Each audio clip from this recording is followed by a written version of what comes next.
18 सितंबर है और दिन सोमवार का है। भागलपुर से 2 डीएसपी का तबादला हुआ। प्रकाश कुमार मुख्यालय डीएसपी 2 सीनियर एसपी ऑफिस में तैनात थे और पुलिस उप महानिरीक्षक डीआईजी प्रशासन के यहाँ जो डीएसपी एडमिन थे हरीश शर्मा, उन्होंने पदभार ग्रहण किया था 4 सितंबर को। अगस्त महीने में राज्य सरकार की अधिसूचना निकली थी।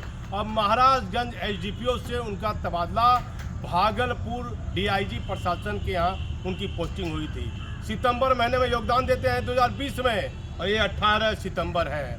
3 साल पूरा हो जाता है। लगातार 2 सालों तक डीआईजी प्रशासन के जो एडमिट के डीएसपी हैं गंभीर बीमारी से लगातार अस्वस्थ हो जाते हैं और बताया जाता है कई महीनों तक उनके बोलने की आवाज़ नहीं आती है, बोलने में भी असक्षम रहते हैं। लंबी बीमारी से अस्वस्थ होने के बाद बाहर इलाज कराते हैं। इस बीच मेडिकल के आधार पर वह अपना तबादला भी चाहते हैं। राज्य सरकार ने उनका तबादला कर दिया है और बीएमपी 10 में वह चले गए हैं। विदाई समारोह के दौरान कई महत्वपूर्ण पल हरीश शर्मा और नए डीएसपी उपेंद्र कुमार जो नवादा में थे, नवादा में करीब नवादा जिला में मैं रहा हूं और कई दिनों तक मैंने पत्रकारिता की है। बेहतर अच्छा जिला है बिहार का नवादा जिला। नवादा जिला की आप बात कीजिए तो नवादा जिला में वो 3 साल रहे और मैंने उपेंद्र बाबू से पूछा, डीएसपी जो उन्होंने आज डीआईजी प्रशासन के यहाँ अपना योगदान दिया है, क्या उपेंद्र कुमार बता रहे हैं आप पूरा समाचार और विदाई समारोह का महत्वपूर्ण क्षण हमारे चैनल पर आप देखते रहिए। मैं भागलपुर से दीपक नौरंगी। ग्रस्त रहे और अक्सर इलाज के लिए भी बाहर जाना पड़ा, तो इनकी कार्यक्षमता तो डेफिनेटली बहुत है और इस ट्रांसफ़र से मुझे खुशी इस बात की है कि इनकी आवाज़ वापस आ गई है। मैंने तो लगभग काफ़ी दिनों से इनकी आवाज़ सुनी ही नहीं थी, बट समाव एक ये भी एक मेडिकल का कुछ नियम ऐसा होता है, तो कुछ दवा हुआ था जो लिटरली कुछ प्रक्रिया उसकी जो है अच्छी रही है। आज बहुत दिन के बाद इनसे बात हुई, करीब आधा घंटा लगता है हम लोग बात किए होंगे, तो आई एम वेरी हैप्पी। और ऐसे भी 3 साल किसी कार्यालय में बहुत हो जाता है। एक डायरेक्ट डीएसपी के लिए 3 साल का पीरियड किसी कार्यालय में काफ़ी समय होता है और उनको नए नए काम की चुनौतियां फिर नहीं रहती हैं, एक ही काम बोरिंग भी हो जाता है।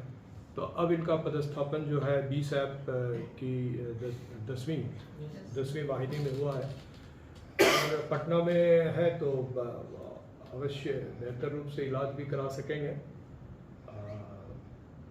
लेकिन यह अवश्य है कि इसमें प्रतिभा बहुत है और स्वास्थ्य को ध्यान रखते हुए ये विभाग में महत्वपूर्ण योगदान दे सकते हैं। मैं इनके अच्छे भविष्य और अच्छे स्वास्थ्य की भी कामना करता हूं कि ये इनका भविष्य उज्जवल रहे और सबसे मोस्ट इम्पॉर्टेंट है कि इनका स्वास्थ्य अच्छा रहे, जिसके लिए इन्हें खुद पर बराबर ध्यान देने की आवश्यकता है। वहाँ रहकर बेहतर इलाज भी वो करा सकेंगे और उनके बेहतर इलाज की सुविधा भी उपलब्ध रहेगी। आज स्थानांतरण के पश्चात आज यहाँ से प्रस्थान करेंगे। मेरी सारी शुभकामनाएं इनके साथ है। इनके उज्जवल भविष्य के लिए मैं पुनः शुभकामना देता हूँ और कार्यक्रम को आगे बढ़ाइए।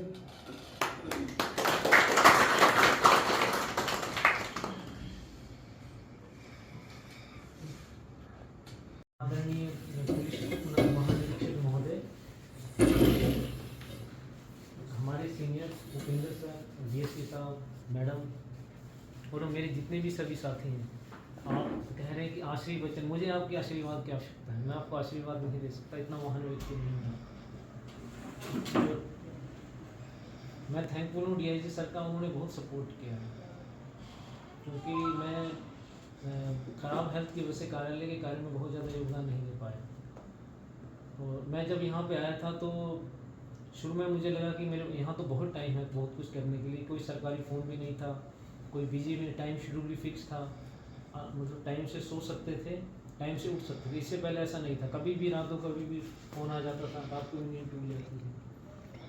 तो मैं बहुत सारी चीज़ें करने लगा जब मैं भागलपुर आया। जो जो चीज़ें मेरा शौक़ था मैं सब करने लगा ऑफिस के जाने के बाद। पर मुझे पता नहीं था कि अचानक सडनली ऐसा हो जाएगा। सडनली 2-4 महीने तो सब ठीक चला, पर 2-4 महीने के बाद अचानक से हेल्थ ऐसे कोलैप्स होने लगी कि मैं तो मतलब समझ ही नहीं पाया।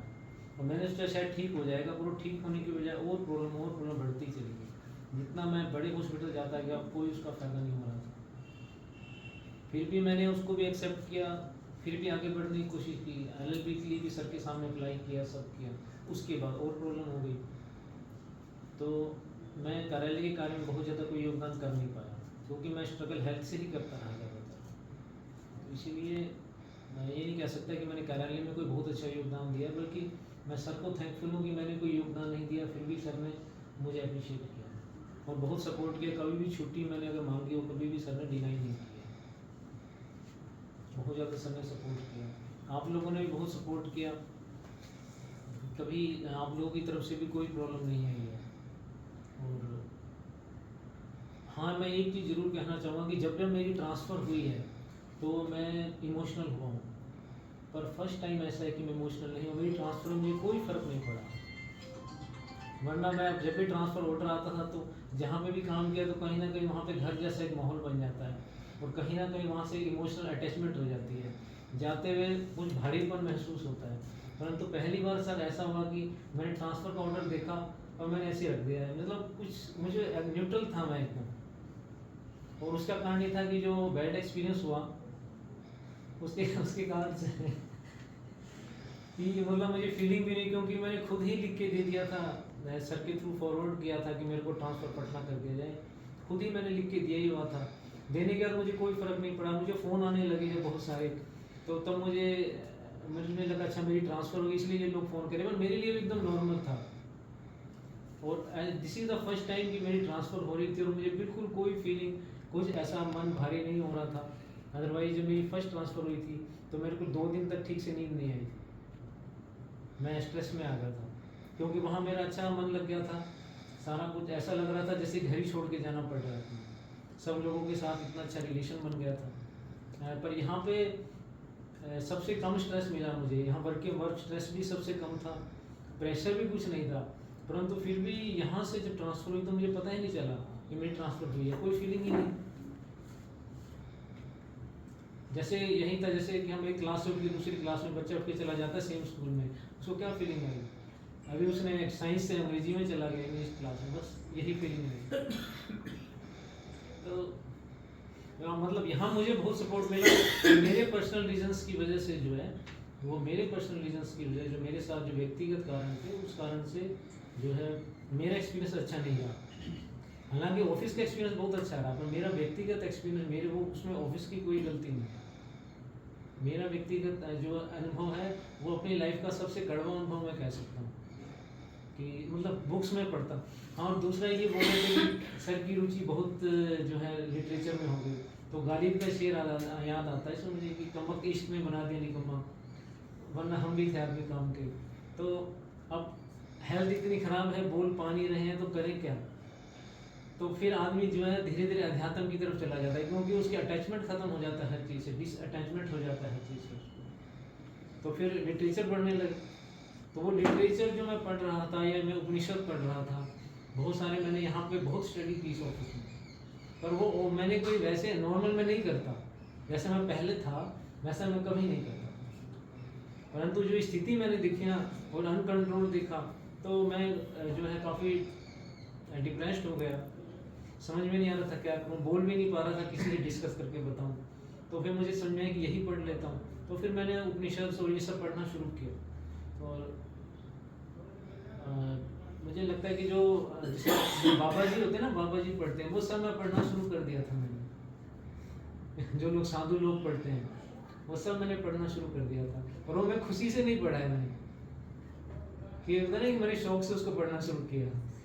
ये जब मेरे को मजबूरी हो गई, समझ में नहीं आ रहा था मैं करूँ क्या, बैठ के भी क्या करूँ खाली, तो मैंने सोचा कि चलो मैं उपनिषद और ये सब पढ़ना शुरू कर दूँ। तो यहाँ पे आके मैंने ये सब चीज़ें सीखी जो मैंने किसी ऑफिस में नहीं सीखी है। आध्यात्मिक ज्ञान जिसे कह सकते हैं आप। पर ये आध्यात्मिक ज्ञान वो नहीं था कि जो स्वामी या विवेकानंद ने स्वेच्छा से किया या महात्मा बुद्ध जो स्वेच्छा से अपना महल छोड़कर चले गए। मेरे वाला दूसरा था, मजबूरी वाला। तो मेरे पास कोई ऑप्शन नहीं था।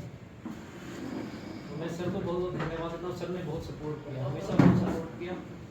और उम्मीद है कि सर का आशीर्वाद बना रहेगा हमारे ऊपर हमेशा।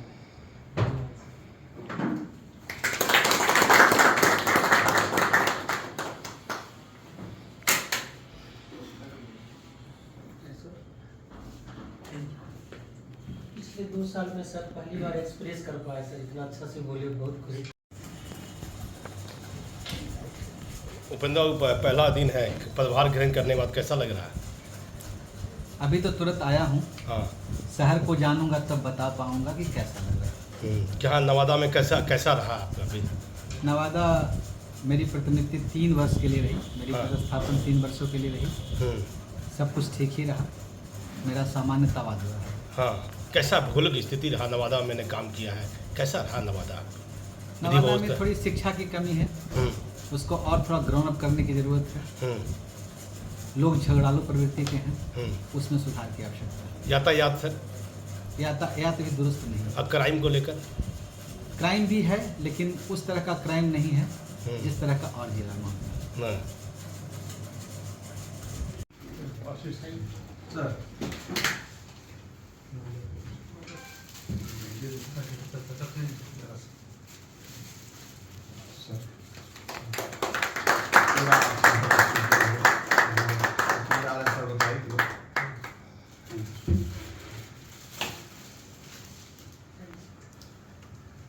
नाला आप लोग आप आगे हाँ आप लोग इधर हाँ नाम पे लास्ट मोबाइल ले ऐसे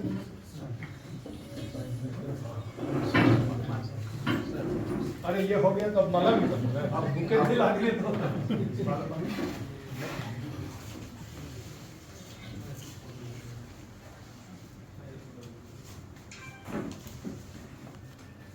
थोड़ा इधर कर लो, सब फोटो का बैकग्राउंड में पता लगा हम ही आएगा। एक लाइन से ताकि फोटो लेने वाले को आराम हो। माल्यार्पण करिए पीछे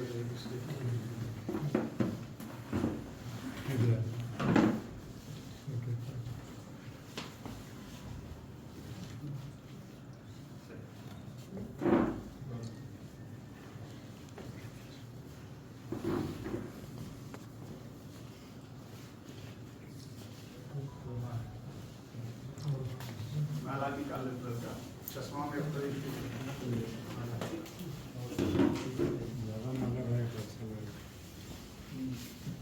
एक रहने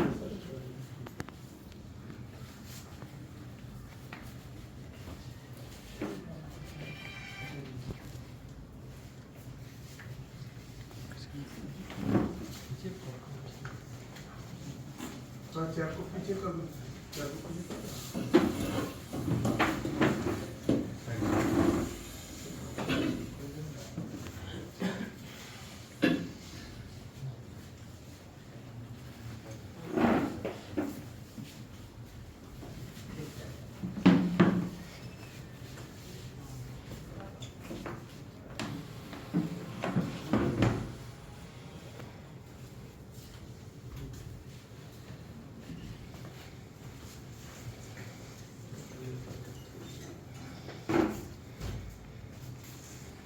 कोई जाएगा नहीं, अभी 2 लाइन इनको बोलना है।